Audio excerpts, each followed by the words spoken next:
දැන් සෝමේ මට ඉස්සරවම කියන්නේ දැන් සෝමේ දැන් මේ මීටි මේ දැන් බොහොම අසරණ තත්ත්වෙන්නේ පත්තලා ඉන්නේ.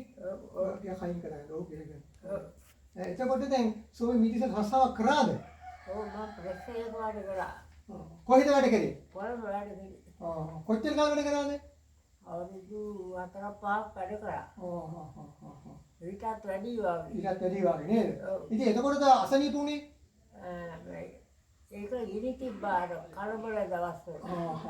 කලබල දවස්වල ගිනි තිබ්බා. ඔව්. ඊට පස්සේ මම මෙහෙන් ආවා මෙහාට. ඔව්.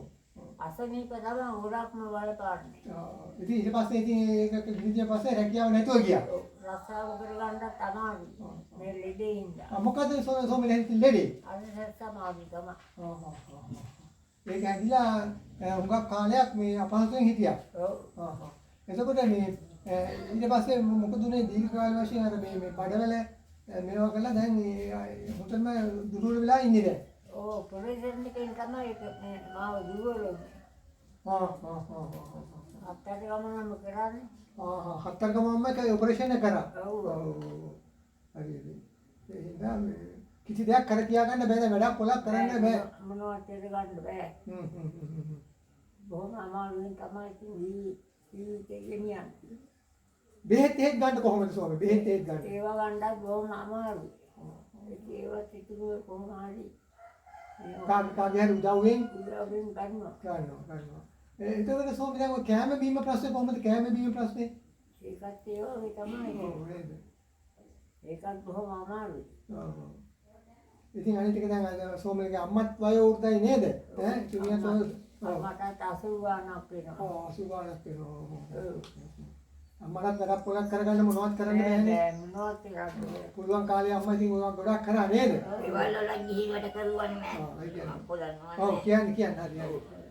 ගෙවල් වල ගිහින් ඉතින් අලුත් වලගේ මතන වලගොඩක් ගිහින් මේවා කරන්නේ මේ අද්දකේ. ඔව්. වේදියේ මුලින්ම ඔව්. ඉඳලා එහෙන් තමයි පිට කෙරුවේ. හරියසලා. ඔව්. දීගදාලා දීලා. ඒ හරියසලා තමයි ඉතින් ධර්මවල මේවා වෙලා ඉතින් හරියසගත්තේ. ඉතින් පස්සේ ඉන්න තැන නැති වුණා. ඒක ගේ හැදුවා. ගේ හැදලා තවත් කවුරුන් දෙවෙනි මිනිස්සු වගේ අකවිලා හිටියනේ ඉන්න තැන නැතුව. වඩුවෙල්ද කවුරු කියලා නේද හිටියා නේද? මම අහලා තියෙනවා. අහලා තියෙනවා. ඉතින් ඒගොල්ලන් පස්සේ ආවෝ මැදගෙට. මැදගෙයි එළුව වගේ අපි හදගෙන පැත්තකින් මේ පැත්තෙන් මේ මිනිස්සු ඉන්නවා අපි මෙහා පැත්තේ. තුන්වොල්ලන් හිටියට. ඉඳලා කළා ඒගොල්ලන් ගියා යන්න. ඔගල් ගෙයියන් ගියාට. ඊට පස්සේ රාමුලින් අපි තිබුණේ මාළු. මැදගෙයි තමයි ඉඳලා කාලා. එහාට ටික අලුත් වලින් මෙහාට පහත් වුණේ. ඒ මහන්සියෙන් දෙකක් අතාරකට පපුවා. ඔව් දැන් මේ එතකොට දැන් රක්කීට පැත්තට වැඩිපුර කතා කරන්නත් අමාරුයි නේද? ඔව් අමාරුයි මේ දවස්වල ගොඩාක් අමාරුයි ඉන්නේ. මේ පපුවේ අමාරුව නිතර වෙනවා නේ. පපුවේ අමාරුයි තමයි වෙන මොකවත් නැහැ. ඔව්. ඉතින් අර ඇත්තට මේ වගේ හදිස්සියට යන්නෙන්නත් තියෙන අපහසුයක් නේද? මේ වාහනේ යනවත් දැන් මුදල් මදි නේද? බස් එක යනවත් අහුවෙන්නේ තියෙනවා. අමාරුයි තමයි. ඔව් ගොඩාක් අමාරුයි. මුදල් පාන්නේ තමයි මූලිකම ප්‍රශ්නේ මුදල් ප්‍රශ්නේ. ඔව්. පෙරේදා රැස් මට පබ්ලික් වුණ පොඩි හැදිලා ඒ තමයි කියලා. වාහනයක් ගෙන්න ගන්න කියන්නේ. යන්න කෙනෙක් නැහැ. ඒ තණ්ඩාන් ඉඳලා හිටන් හරවන්න තම්මලා දීලා ඩිංගක් අඩු වුණා. ඒක බලන්නේ නැහැ. ඒ කියන්නේ ගෙදර ඉඳන් අත් බෙහෙත් කළා තමයි යන්තම් පොඩ්ඩක් හරි මේ සහනයක් ගත්තේ. සහනයක් ගත්තා. ඔව්. ඉස්පිතාලේ යන්නවත් හැම වත්කමක් නැහැ. නැහැ. ඔව්. නැහැ. ඒක ඉතින් තියෙන දෙපේ කොටක් ගාලා ගෙන්න ගන්න. නිකන් කියන්නේ. සීවිලයක්වත් තරන්න විදියක් නැහැ නේ කයි නැත්තම්. ඒ මොකක්ද කොටත්. ඔව් මේ දෙන්නට බෑ. කවුරුත් දුන්නොත් තමයි. පානි පළයන් කියලා. මේ දරුවන්ට කඩ දෙන්නයි ඒවයි කරන්න බෑ. දැන් ඔයාලට මොන හරි ජීවත් වෙන්න ආදායම් මාර්ගයක් ඇත්තේ නැද්ද? කිසිම දෙයක් නැහැ. තියෙන්නේ මහා පොළොවේ ඉඳනොත් නැහැ. මහා පොළොව විතරයි. මහා පොළොව විතරයි. මහා පොළොවත් අපේ නෙවෙයි මාමගේනේ.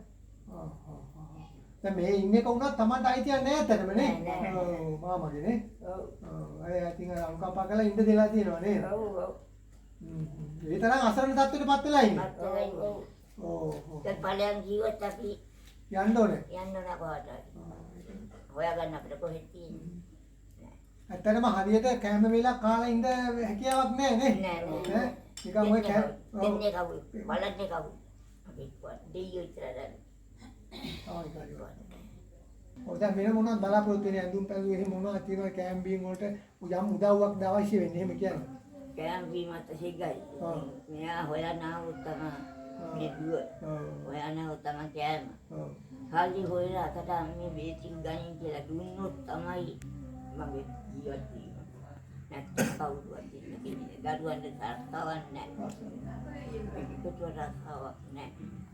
ඔය ජීවත් වෙනවා පණෑඩද වගේ මම. කිසිම කෙනෙක්ගේ සෞසරණක් නැහැ. දැන් මේගොල්ලොත් ඒ කතා කරනකොට අපිට වැටහුනේ ඇත්තටම මේගොල්ලන්ගේ අඳෝනාව ඇත්තටම අන්ත දුක්ෂිත අන්තිම කනකාටුදායකයි. බලපුවම පේනවා ඇඳ ගන්න හරියට ඇඳුමක් නැහැ මේගොල්ලන්ට බෙහෙත් හේත් ගන්න විශේෂයෙන් බෙහෙත් හේත් ගන්න. දැන් මේ අම්මා කියනවා මේ අම්මට අමාරු වෙලා මේ ඇත්තටම බෙහෙත් ගන්න බොහොම අමාරුයි මේ උස්ම ගන්නවත් බැරි වෙලා පස්සේ අමාරුවෙන් මොනවද බෙහෙත් මේ ගෙදර වත්තේ තියෙන දෙයක් කොටලා යන්තම් ළඟ ඉන්න කෙනෙක් පොළ යන්තම් උස්මට බේරුවේ. ඉතින් ජීවිතය පිළිබඳ තමන්ගේ ජීවිතය පිළිබඳ තමයි විශ්වාස කියන්න බෑ. ඉතින් මේ වගේ තමයි ඉන්නේ ආගේ පුතා. ඊටත් අදාංශස්මකපත් කරන ඇවිදින්න බෑ වැඩක් හොඳට වැඩ කරපු කෙනෙක් මෙයා. දැන් රෝගාතුර වෙලා හොඳටම අපහසුතාවක් වෙන මේගොල්ලන්ට ප්‍රධාන වශයෙන් බලාපොරොත්තු වෙන මේගොල්ලන්ට මේ බෙහෙත් ටිකක් ගන්න මුදලියම් ආධාරයක් ගන්න පුළුවන් එක මහ විශාල පිනක්. ඒ වගේම ඇඳුම් පැළඳුම් කෑම බීම ගන්න මේ වගේ දෙයක් ගන්න හොඳ මේක තමයි පින වෙන්නේ. ඉතින් අපි බලාපොරොත්තු වෙන්නේ මේගොල්ලන්ගේ මේ කතාව ඇහුවන් පස්සේ අපිට තේරෙන්නේ මේගොල්ලන්ට ඇත්තටම අපි පිහිටි වෙන්න ඕනේ කොමුදලින් ඒවා මේගොල්ලන්ට කෑම බීම ගන්න ඇඳුම් පැළඳුම් පාම වගේ තමයි ගන්නේ. ඉතින් ඒ වගේ දෙයක් කරන්න පුළුවන් නම් ලොකුම දෙයක්. ඇත්තටම මේ ඉන්නේ ගේ පවා මේගොල්ලන්ගේ නෙවෙයි. මේ යන්න කිව්වොත් මේගොල්ලෝ යන්න කොහේ යන්නද? මේගොල්ලෝ කොහේ යන්නද? යන්න තැනක් නැහැ මේගොල්ලන්ට. ඉතින් තව කෙනෙක් ඉන්නවා දැන් යාගේ පුතු උනත් මන්ද පුත්තික ළමෙක් ඉන්නවා. ඉතින් ඒගොල්ලන්ටත් මේ දරුවන්ටවත් ගඩක් පොලක් කරගන්න බෑ. හැකියාවක් නැහැ. නැත්නම් කිසිමුට ස්ථිර හැකියාවක් නැහැ. ස්ථිර හැකියාව දවසේ කුලියක් කරොත් තමයි ඒ දවසේ කන්නේ ඒගොල්ලෝ. ගුලියක් කළා තේ දවල් ටිකක් කනලා පොකාගේ හරිවත් එක වැඩක් කළා එහෙම වුණොත් තමයි මේගොල්ලන් කැම්නේ. ඒ නිසා මේගොල්ලන් පිහිට වෙනවා නම් ඇත්තටම විශේෂයෙන්ම මුදලියම් ආදායම තුනක ලොකු සහන. මොකද ඒ මත තමයි මේ ජීවිතේ පවතින්නේ මේගොල්ලන්ගේ. අපි ගිහින් බඩු මුට්ටු කොට කරාට කෑමට වඩා ඒගොල්ලන්ට සුදුසු දේ ඒගොල්ලන්ට ගන්න පුළුවන් වෙනවා. අපි යම්කිසි මුදලක් මේගොල්ලන්ට දෙන්න පුළුවන් නම් විශේෂයෙන් මේගොල්ලෝ අතට මේක අපි ලැබෙන්න සැලසුවොත් ඒගොල්ලන්ට අවශ්‍ය දේ ඒගොල්ලන්ට ගන්න වෙනවා. අපිට අවශ්‍ය දේ අපි ගිහින් දීලා මේකේ ඇත්තටම පළක් නැති වෙන්න පුළුවන්. නමුත් අපිට ඒක තෝරා ගන්න බෑ. නමුත් ඒගොල්ලෝ තමයි මේක ඇත්තටම මේගොල්ලෝ මම හිතන්නේ මාංශ ආහාරයක් කවදාවත් අරන් තියනවාද කියලා අදුගානේ බිත්තරයක් කන්නවත් හැකියාවක් නැහැ. ඉතින් මේ විශාල පීනේ ඇත්තටම හරිම කේජවාදයක්. අපි දැකපුවාම මේ වීඩියෝ එක කරන්නවත් අපිට මහා වේදනාවක් ඇති වෙනවා. මේකේ මෙහෙම මිනිස්සු මේ අපේ රටේ ඉන්නවානේ කියන එක. ඉතින් මේක තමයි ඔබතුමාලා දකින්න ඕනේ. මේක තමයි ඒගොල්ලෝ කියන්නේ අපේ දෙවියන් තමයි පිහිට වෙන්නේ කියලා. බුදුන් තමයි අපට පිහිට වෙන්නේ කෙනෙක් නෑ. මහ පොළොව පිහිටිනවා කියලා නෑ. අපට කිසිම කෙනෙක් නෑ. මේ උඩින් යන දෙවියෝ ඉන්නේ දෙවියෝ තමයි බලන්නේ. ඒගොල්ලෝ ප්‍රාර්ථනා කරන්නේ ඒගොල්ලෝ එකම දේ තමයි අපිට කවුරුවක් පිහිට වෙන්න මේ තාක්කල් පිහිට වෙලාත් නෑ. ඉතින් ඒගොල්ලෝ ඉල්ලන්නේ එකම තමයි ඒගොල්ලෝ බලාපොරොත්තු වෙන අපිට මේ දෙයියෝ පිහිට වෙයි කියලා. ඉතින් ඒ තරම් අසනතාවටපත් වෙලා පොළවත් තිබ්බට පොළෙන් කොටන්න පොළවේ බිම් ප්‍රමාණයක් නැහැ. ගෙට ඒක ඉවරයි. ඒකත් අනුන්ගේ ගයක්. ඉතින් මේ දැඩි කේජවාදයේ ඔයගොල්ලන්ට සේටම සංවේගීව දෙන්නේ කියලා අපි බලාපොරොත්තු වෙනවා. මේගොල්ලන්ට මොනවා හරි උදව්වක් කරන්න මේගොල්ලන්ගේ විශේෂම ආර්ථික පැත්තේ මුදල් තදින් තමයි අන්තිම අසනතාව. ඒක තමයි ප්‍රධාන දේ. මේගොල්ලන්ගේ එළියට එන්න පුළුවන් යම් ප්‍රමාණයක් හෝ මේගොල්ලෝ නිරෝගී දවසක් හරි අපිට තියන්න පුළුවන් නම් අන්නේ ඒ වැඩේ කරන්න අපි උත්සාහ කරමු. මේක තමයි අපි ලබන දින අපි මොනවද ඇරයි යන්නේ. අපිට කිසි දෙයක් කරා යන්න බෑ. අපි සියල්ලම තියලා දාලා යනවා. බුදුහාඳුරත් කියවනේ අනුත්තර ලෝකේ සබ්බම් පහය ගමනීයන් කියලා ඉඳන් දාලා යනවා. ඒ නිසා අපිට පුළුවන් ඒ ටික ඔබ කවුරු හරි පිරිනවන ඒක තමයි අපි කිසි දෙයක් කරා යන්න සියල්ල තියලා යන ඉඳන් අවබෝධ කරගෙන මේ වගේ අසනට පිහිට වෙන්න පුළුවන් සියලුම මුදල් ආධාරයක් දෙන්න පුළුවන් මහා විශාල පිනක්. එහෙනම් මේකේ ඇත්තට මේ කේජවාතකින් අපි මේගොල්ලෝ නිදහස් කරගමු. ඒ පිනේ දායකත්වය අපි ලබා ගන්න පුළුවන් වෙනවා නම් ලොකුම දෙයක් කියලා මට හිතෙනවා මේ ඇස්සේ කියන්නේ.